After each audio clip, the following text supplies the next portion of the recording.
इस समय जो है ये बेहतर सवाल आपने किया। जो है किसान भाइयों को जो है ये सलाह दी जाती है कि हमेशा गेहूं की खेती करते समय वैज्ञानिक पद्धति का हमको जो है जरूर ध्यान रखना चाहिए। और इस संदर्भ में जो कहा जाता है कि गेहूं एक जो है अच्छा उत्पादन प्राप्त करने वाली फसल है जिससे अच्छा लाभ किसान कमा सकते हैं जो है, इसलिए उनको बुआई से लेकर कटाई तक का प्रबंधन करना बहुत ही आवश्यक होता है। जो है बुआई के समय जो है हम किसान भाइयों को सलाह देते हैं कि बहुत ही ध्यान देने की ज़रूरत होती है। और जो है उस संदर्भ में बुआई करते समय हर किसान को जो है प्रॉपर जो खाद की व्यवस्था है वो देना चाहिए। बीज की जो है कौन सी प्रजाति का उपयोग करते हैं उस पर ध्यान देना चाहिए। और जो है बीज, सबसे बड़ी बात है कि बीज की बुआई का तरीका, जैसे बीज की बुआई में लाइन से लाइन का जो है दो लाइनों के बीच में, सामान्यतः यहाँ जो है हमने जो देखा है किसान भाई जो है छिटकवा विधि से जो है बुआई करते हैं, लेकिन अगर लाइन से बुआई की जाए तो वो सबसे अच्छा उत्पादन का एक जो है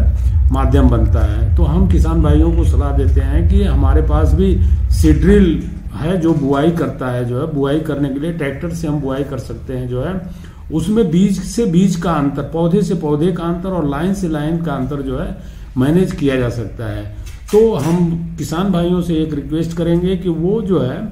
हमेशा सीड ड्रिल का उपयोग करें। एक चीज, दूसरी चीज है कि अब जो किसान भाई बुआई कर चुके हैं उनको जो है वीड मैनेजमेंट और फर्टिलाइजर का, खाद का जो है प्रबंधन बहुत ही जरूरी है। सामान्यतः खाद जो है यूरिया जो है हम जो देते हैं बुआई के समय जो है डीएपी और पोटास का पूरी की पूरी मात्रा बुआई के समय देते हैं। इसके बाद यूरिया की को जो है जो हम देते हैं यूरिया को 4 भागों में, जैसे कितनी जरूरत होती है ये हमको पता होना चाहिए। गेहूं की खेती में जो है 120 किलो नाइट्रोजन की जरूरत होती है और उस 120 किलो नाइट्रोजन को हम यूरिया से पूर्ति करते हैं। तो उनको अगर जितने पार्ट में स्प्लिट डोज हम बोलते हैं जो है कि कई भाग में बांट के अगर हम जो है उसका उपयोग करें, उनको फर्टिलाइजर का उपयोग करें तो हमारा बेहतर उत्पादन हम प्राप्त कर सकते हैं। इसके लिए किसान भाइयों को सलाह दी जाती है कि जैसे 120 किलो गेहूं में ये यूरिया की जरूरत पड़ती है, उसको हम 4 भागों में 30-30 किलो का 4 भागों में बांट लें। तो 4 भागों में बांटने का मतलब हो जाता है कि एक बुआई के समय, एक जो है जब पौधा 25 से 30 दिन का होता है पहली सिंचाई के बाद जो है,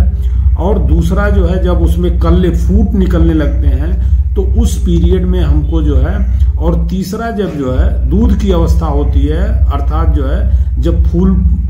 फूल बनने की अवस्था आती है,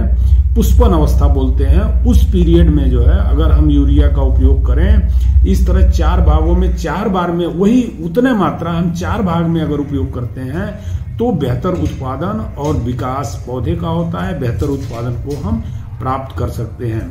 इस प्रकार सिंचाई की व्यवस्था, सिंचाई भी हम जो है 4 से 5 सिंचाई की आवश्यकता पड़ती है। और उसमें सबसे महत्वपूर्ण है कि जिस पीरियड में फूट लगता है, मतलब कि कल्ले निकलते हैं, उस पीरियड में फ्लावरिंग के समय में और दूधिया समय जब होता है, जब बालियां निकलती हैं, दूध के समय में हमारे खेत में नमी बनना बहुत ही आवश्यक होता है। अगर उस पीरियड में हम नमी को ध्यान नहीं दिए तो हमारा जो है उत्पादन जो है बहुत गिर जाता है और उसकी क्वालिटी में भी प्रभाव पड़ता है। साथ साथ अभी जो करना है किसान भाइयों को, अगर अभी हमारा 35 दिन का वो फसल हो गई है तो उसमें घास मारने की दवा, जो जैसे बथुआ आता है और जो उस तरह के पतले पन्ने क्या बोलते हैं, हम पान बोलते हैं, मतलब पत्ते वाली घास को मारने के लिए 2,4-D नामक दवा आती है, जिसका उपयोग करके हम जो है उन घासों से जो है, क्योंकि घास से जो है जो घास आती है उससे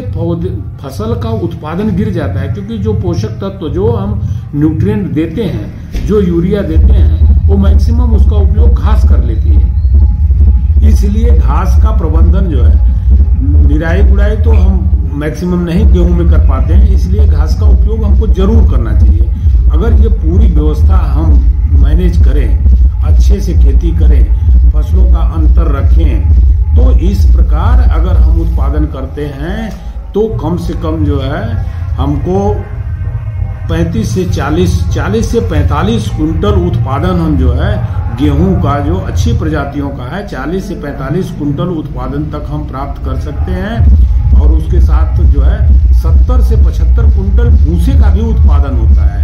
ये सिंचित क्षेत्र में जहां हमारे पास सिंचाई की अच्छी व्यवस्था हो। अगर हमारे पास सिंचाई की व्यवस्था कम है तो भी हम जो है अगर व्यवस्थित करते हैं तो